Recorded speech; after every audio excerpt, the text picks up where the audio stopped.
যদি আন এটা দৃষ্টিভংগীৰে চাব যাওঁ তাত আৰু এটা ডেট থাকে ডেট অফ ইলিজিবিলিটি ধৰক 2022তে তেওঁলোক ইলিজিবল হ'ল গভৰ্ণমেণ্টে 25ত দিলে দৰমহা 25ৰ পৰা পালে প্ৰমোশন 25ৰ পৰা পালে কিন্তু আজি কেবিনেটে সিদ্ধান্ত লৈছে যে তেওঁলোকৰ নেক্সট প্ৰমোশনৰ কাৰণে এসিস্ট্যান্ট প্ৰফেসৰ এসোসিয়েট হ'ব এসোসিয়েট প্ৰফেসৰ হ'ব নেক্সট প্ৰমোশনৰ কাৰণে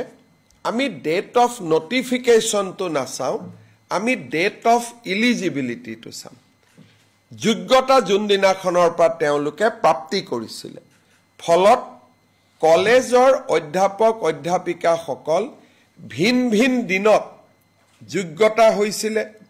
কিন্তু আমি একেটা দিনত সকলোকে প্ৰমোশন দিয়াৰ কাৰণে তেওঁলোকৰ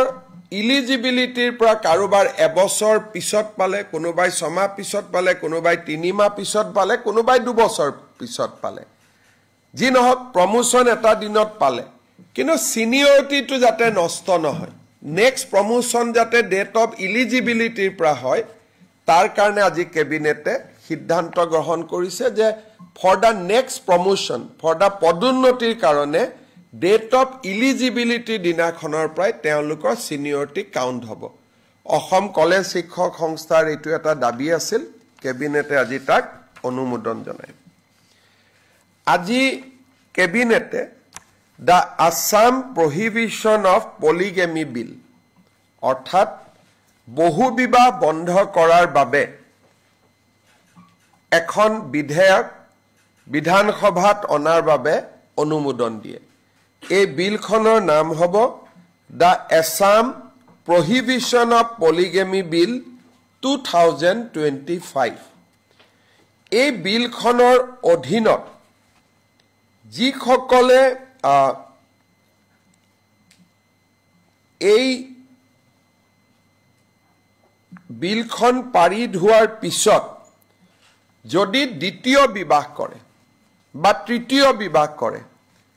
তেওঁলোকক 7 বছৰৰ বাবে জেলত সশ্ৰম কাৰাদণ্ড দিয়াৰ ব্যৱস্থা ৰাখা হৈছে আৰু এই বিলখনত এই অফেন্সটো নন কগনাইজেবল অফেন্স কৰা হৈছে অৰ্থাৎ ইয়াৰ অধীনত এৰেষ্ট কৰিলে they will not get bail immediately 3 number এই বিলখন অনাৰ পিছত যিগৰাকী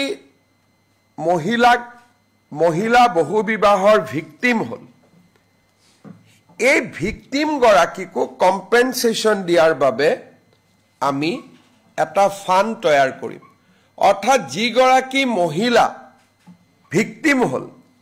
তেওঁ দ্বিতীয় বিবাহ কৰিলে হাজবেণ্ডক আমি জেলত লৈ গলো মহিলা গৰাকীৰ কি হ'ব বা নাজানি যদি দ্বিতীয় বিবাহ কৰিছে মহিলা গৰাকী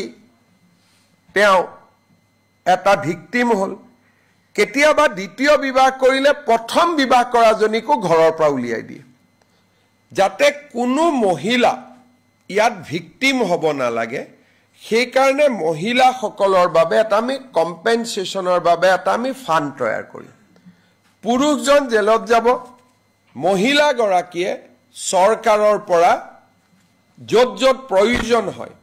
মহিলা গৰাকীয়ে চৰকাৰৰ পৰা কম্পেনসেশন পাব যাতে তেওঁৰ জীৱন নিৰ্বাহনৰ ক্ষেত্ৰত কোনো সমস্যা হ'ব নালাগে এই বিধেয়কখনো আমি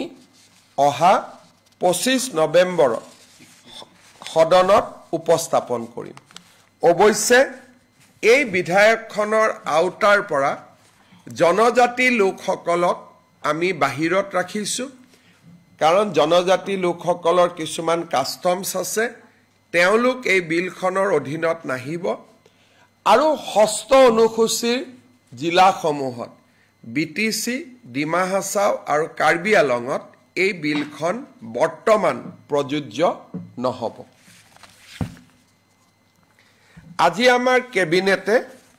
Assam startup and innovation policy 2025-30 অনুমোদন কৰে এই পলিচিখন খুব ধুনীয়া পলিচি আমি আইডিয়েশ্যন গ্ৰাণ্ট 10 লাখ টকালৈকে দিম, প্ৰটোটাইপ ডেভেলপমেণ্ট গ্ৰাণ্ট 25 লাখ দিম, টেকনলজিকেল ষ্টাৰ্টআপ হ'লে 40 লাখকৈ পাব, চিট ফাণ্ড পাব 50 লাখ পৰ্যন্ত, আৰু কেপিটেল ভেঞ্চাৰ ফাণ্ড 10 কোটি টকালৈকেও ৰাজ্য চৰকাৰে আগবঢ়াব। এইখন এখন খুব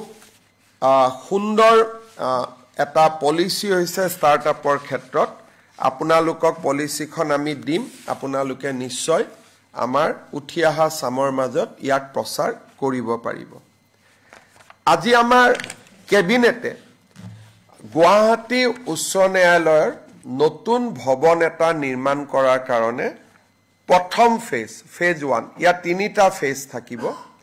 ফেজ 1ৰ বাবে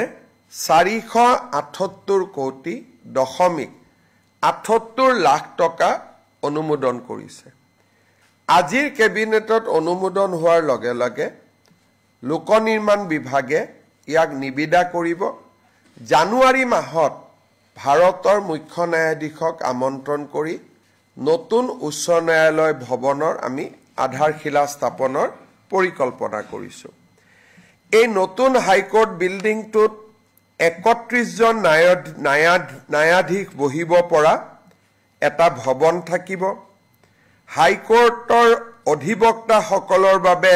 6 মহলীয়া এটা ভৱন থাকিব, আৰু হাইকোৰ্টৰ অফিচ থাকিবৰ বাবেও 6 মহলীয়া এটা ভৱন থাকিব। দুফালৰ পৰা বৰ্তমান দৌল গোবিন্দ মন্দিৰৰ পৰা ইয়াত যোৱা ৰাস্তাৰ উপৰিও ব্ৰহ্মপুত্ৰৰ নতুন ব্ৰিজৰ পৰা পোনে পোনে ইয়াত যাবৰ কাৰণে সমান্তৰালভাৱে 2 কিলোমিটাৰৰ আৰু এটা নতুন 4 লেনযুক্ত পথ আমি ডেভেলপ কৰিম উচ্চ ন্যায়ালয়ৰ ভৱনৰ কাৰণে। আজি কেবিনেটত আমি উমা চেত্ৰীক তেওঁৰ প্ৰদৰ্শনৰ বাবে অভিনন্দন জনাওঁ, আৰু কেবিনেটে উমা চেত্ৰীৰ বাবে 25 লাখ টকা এটা অনুদানো ঘোষণা কৰে। আমাৰ কোনোবা এটা দিনা আমি তেখেতক নিমন্ত্ৰণ কৰি আনি বা তেখেতৰ পৰিয়াল তেখেতৰ ঘৰলৈকে গৈ এই ধনৰাশি আমি আগবঢ়াম। আপোনালোকৰ মনত আছে যে ইয়াৰ আগতেও আমি উমা চেত্ৰীক ৰাজ্য চৰকাৰৰ ফালৰ পৰা 10 লাখ টকাৰ অনুমোদন দিছিলোঁ। আজি আমি আৰু 25 লাখ টকা তেখেতক অনুমোদন দিয়াৰ বাবে সিদ্ধান্ত লৈছোঁ।